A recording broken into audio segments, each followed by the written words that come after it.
What's going on, Flicks Talkers? Welcome back to the channel. And first of all, before I get into this review, I want to say thank you guys so much for letting me hit 5,700 subscribers. You guys are so awesome. I really appreciate you guys. If you guys are fans of movie news, movie reviews, just random movie content, please consider hitting that subscribe and bell notification now.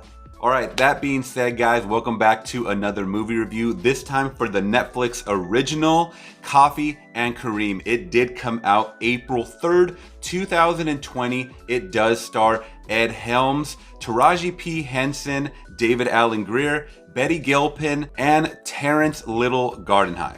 Now, before I even knew it, this movie totally gave me Stuber vibes, and ironically, it's directed by the same guy, Michael Dowse. Now, before I get into my likes and dislikes of Coffee and Kareem, let's go over the quick synopsis. 12-year-old Kareem Manning hires a criminal to scare his mom's new boyfriend, police officer James Coffee, but it backfires, forcing Coffee and Kareem to team up in order to save themselves from Detroit's most ruthless drug kingpin.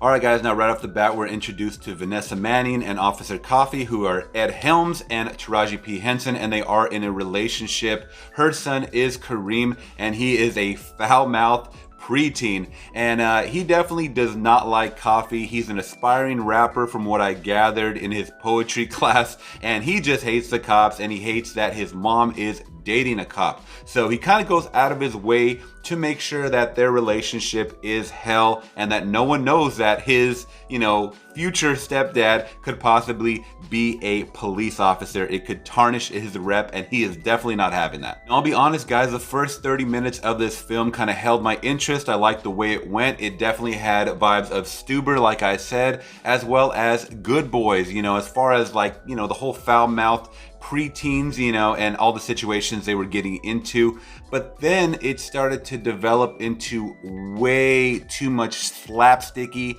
territory, and it just went off the rails. You have a lot of scenes that just went on way too long. It felt like some kind of YouTube comedy humor or even an SNL skit gone bad, and I definitely was not feeling that. I felt like this was a downgrade from Stuber, because I really enjoyed Stuber, and I can't keep going back to that without mentioning Stuber, because it does hold a lot of correlation, not only with the director, but some of the humor was very, very relatable to that movie. Now, jumping to Betty Gilpin's character, who I saw recently in The Hunt, which I thought she did a phenomenal job in. She played a, Uma Thurman, Kill Bill type of character. She plays Detective Watts in this film, and I thought she was just extremely over the top. It seemed like her character, the writing that she was given was laughable at times, but it just seemed like so much of a animated character. It was unbelievable to the core.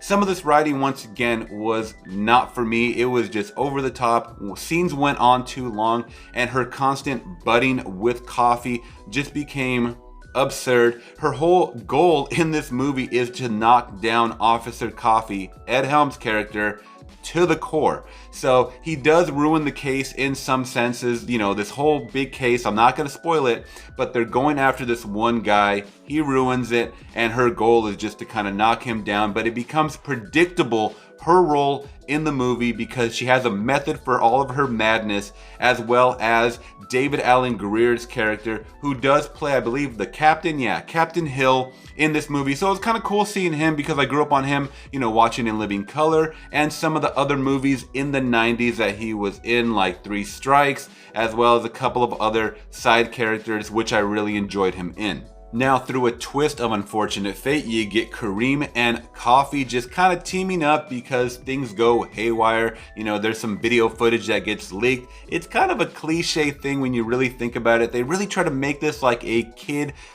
Turner and Hooch meets Rush Hour, meets Lethal Weapon, meets Beverly Hills Cop type vibe, and it falls flat. I totally lost interest after 30 minutes, guys. The third act was just so absurd, ridiculous, and I definitely do not recommend this movie whatsoever, especially once we got into half of the movie, not even the third act.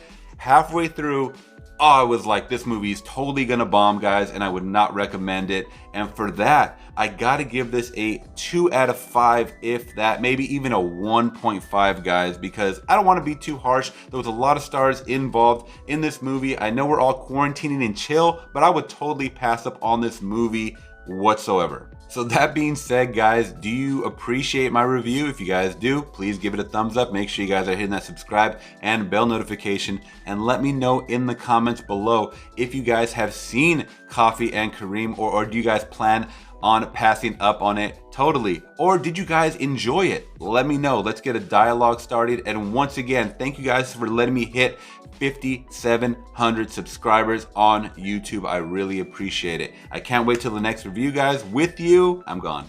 Peace.